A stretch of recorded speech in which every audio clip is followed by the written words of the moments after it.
اعوذ باللہ من الشیطان الرجیم، بسم اللہ الرحمن الرحیم۔ آئیے دوستو سنتے ہیں ایک پر اثر شخصیت کو جو کسی تعارف کی محتاج نہیں ہے۔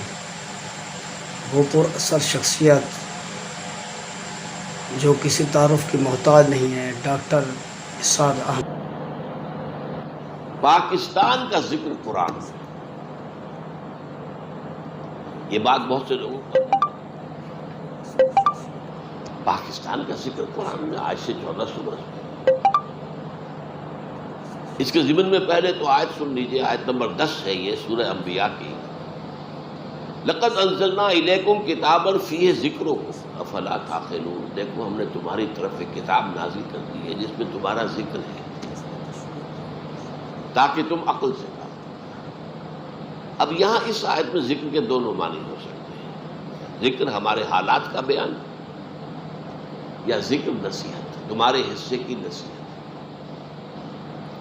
لیکن ایک عظیم حدیث میں آ کر بات جو ہے وہ طے ہو جاتی ہے، فیہ ذکر ما بعدکم وخبر ما قبلکم وحکم ما بینکم۔ اس میں تم سے پہلوں کا بھی ذکر ہے، تمہارے بعد کے حالات بھی ہیں، یہ تو آگے بعد کے حالات، اور تمہارے مابین جو بھی کوئی اختلافات کبھی ہوں گے ان کا حکم اور ان کا حل موجود ہے۔ من قال بہ صدقہ، جو شخص اس قرآن کی بنیاد میں کوئی بات کہے گا وہ سچ کہا ہوگا۔ ومن حکم بہ عدل، اور جو اس قرآن کے ذریعے فیصلہ کرے گا اس نے عدل کیا۔ ومن عمل بہ اجر، اور جس نے اس پر عمل کیا اس کو اجر مل کر رہے گا۔ ومن دعا الیہ فقد ہدی الی صراط مستقیم، جو اس قرآن کی طرف بلائے گا لوگوں کو اس کی ہدایت ہو گئی سیدھے راستے کی طرف۔ وَاذْكُرُوا إِذْ أَنْتُمْ قَلِيلٌ، یاد کرو ذرا جب تم ہندوستان میں، اب یہ میں ایڈ کر رہا ہوں، ہندو 4 گنا زیادہ تعلیم یافتہ، سرمایہ دار، انگریز کے قریب، انگریز نے حکومت چھینی تھی مسلمان سے، مسلمان کو وہ سمجھتا تھا اس میں بغاوت کے جراثیم ہے۔ ہندو کے لیے کیا تھا؟ چینج آف ماسٹرز، پہلے مسلمانوں کے غلام تھے اب انگریزوں کے ہو گئے، ان کے لیے تو کوئی بڑی بات تھی۔ اس وقت جو خوف طاری تھا، وَاذْكُرُوا إِذْ أَنْتُمْ قَلِيلٌ مُسْتَضْعَفُونَ فِي الْأَرْضِ، زمین میں تمہیں دبا لیا گیا، ہندو غالب تھا۔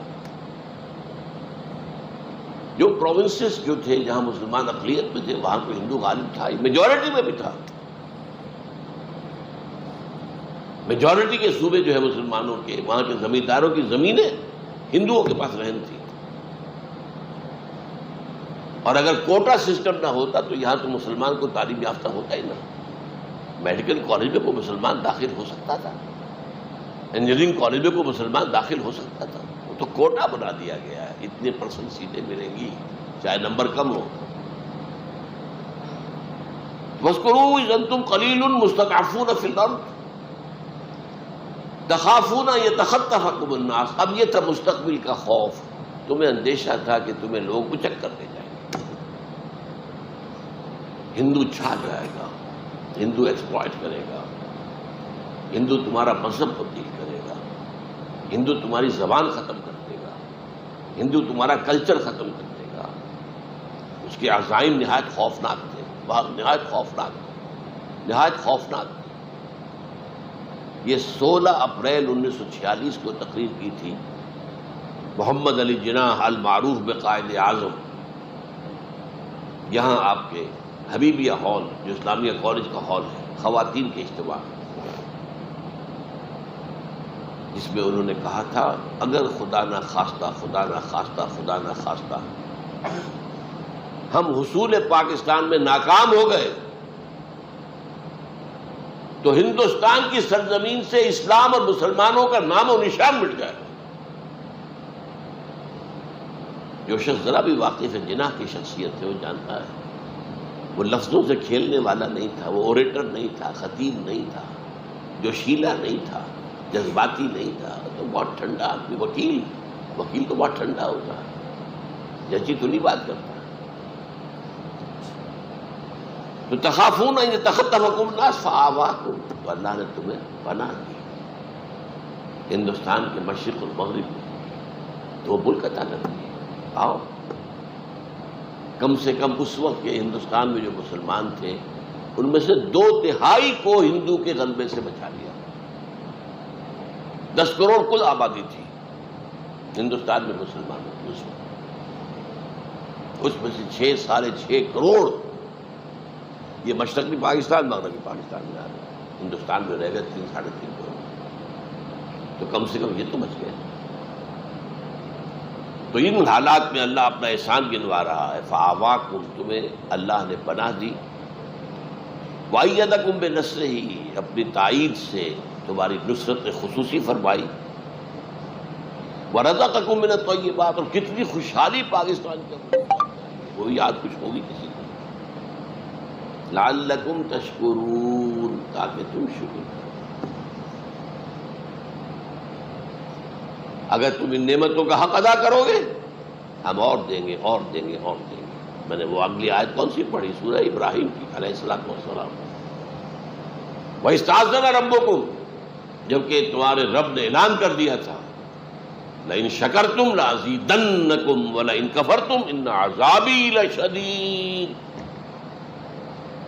اگر تم ہمارے انعامات پر شکر کرو گے، ان کا حق ادا کرو گے، ان نعمتوں کا حق ادا کرو گے، یہ آزادی ہم نے تمہیں دی تھی اس کا حق ادا کرو گے، تاکہ اس آزادی کو اللہ کے قدموں میں ڈال دو. اے اللہ ہم تیرے غلام ہیں. ہماری آزادی وہ نہیں ہے، مادر پدر آزادی نہیں ہے. ہم آزاد ہونا چاہتے تھے ہندو اور انگریز سے، تاکہ تیرے بندے بنے، تیرا دین قائم. اگر یہ ہم کرتے لازیدنکم، میں اس آیت کی روح سے لازم سمجھتا ہوں کہ پاکستان بھارت کے اور علاقے فتح کرتا، کم سے کم کشمیر کا تو سوال ہی پیدا نہیں ہوتا کہ جانے دیتا. لیکن ہم نے پہلے روز سے ناشکری کی، اللہ کے دین کی طرف قدم نہیں بڑھایا. میں اس میں نہیں جانا چاہتا کون ذمہ دار ہے، پوری قوم ذمہ دار ہے. البتہ مختلف افراد کی اپنی اپنی جگہ اہمیت ہوتی ہے، اس کے اعتبار سے کسی کی ذمہ داری زیادہ ہے، کسی کی کم. لیکن لعلکم تشکرون نہیں کرو گے تو عذاب. اللہ نے 25 برس قمری اعتبار سے 25 برس مہلت دی، پھر عذاب کا پہلا کوڑا پڑا مشرقی پاکستان. 93,000 ہمارے قیدی ہندو کے ہاتھ. کتنا اسلحہ، کتنے ہمارے جہاز، کتنے ہمارے ٹینک ہندو کے پاس ہیں. ہمارا مورال زمین پر پاتال میں، ہندو کا مورال آسمان میں. زیادہ سے زیادہ 6 دن کی مار تھا مغرب پاکستان بھارت کے لیے. وہ تو اللہ کی مرضی تھی، نکسن کے دل میں بات ڈالی. حدیث میں آیا ہے تمام انسانوں کے دل اللہ کی 2 انگلیوں کے مابین ہے، جدھر چاہتا پھیر دیتا ہے. نکسن، اندرا گاندھی مرتے تب تک شکایت کرتی رہی، pro Pakistan tilt of Nixon administration. اس نے کوسیجن سے بات کی ہاٹ لائن پر، بند کرواؤ جنگ، اور کوسیجن نے حکم دیا اندرا گاندھی کو یونیلیٹرل سیز فائر، یک طرفہ جنگ بندی بھارت نے اعلان کی. ورنہ ہمارا سیالکوٹ سیکٹر ٹوٹ چکا تھا، بڑھ رہا تھا بھارت. راجستھان سیکٹر ٹوٹ چکا تھا، بھارت تیزی سے بڑھ رہا تھا. لے دے کے جنرل ٹکا خان موجود تھے صرف، اور یہ سلیمان کی میں ٹاسک فورس کے جنرل پر بیٹھے ہوئے. صرف ایئر فورس ہماری پیرالائز کر دی تھی بھارت نے، جبکہ 1965 کی جنگ ہم نے ایئر فورس کی وجہ سے جیتی تھی. لیکن 71 میں آ کر روس نے ان سے ایسے ہیلی کاپٹر دے دیے تھے جن کے اندر کہ وہ ایواکس لگے ہوئے تھے، ذرا سا بھی ہمارا جہاز حرکت کرتا تھا انہیں پتہ چل جاتا تھا. اور ہماری بیچاری کیا، ہماری نیوی ہے ہی کیا، بھارت کے مقابلے میں کوئی حیثیت ہے ہی نہیں. ہماری بیچاری نیوی اس کو آ کر وہ کیماڑی میں مار کر گئے، یہ بھی یاد ہے کہ نہیں؟ بہرحال یہ پہلا کوڑا تھا کہ دوسرا اور بڑا کوڑا تنا ہوا ہے، یہ دوسری بات ہے، بوجھ نہ ہو جائے۔ اللہ اس قوم کے دلوں کو بدل دے، جس میں توبہ، حقیقی توبہ پیدا ہو جائے، اللہ کی طرف رجوع پیدا ہو جائے، خشوع اور خضوع۔ تو اس کے ساتھ دوستو میں آپ سب دوستوں سے ریکویسٹ کروں گا کہ میرے چینل کو ضرور سبسکرائب کریں، لائک کریں، شیئر، کمنٹس کریں۔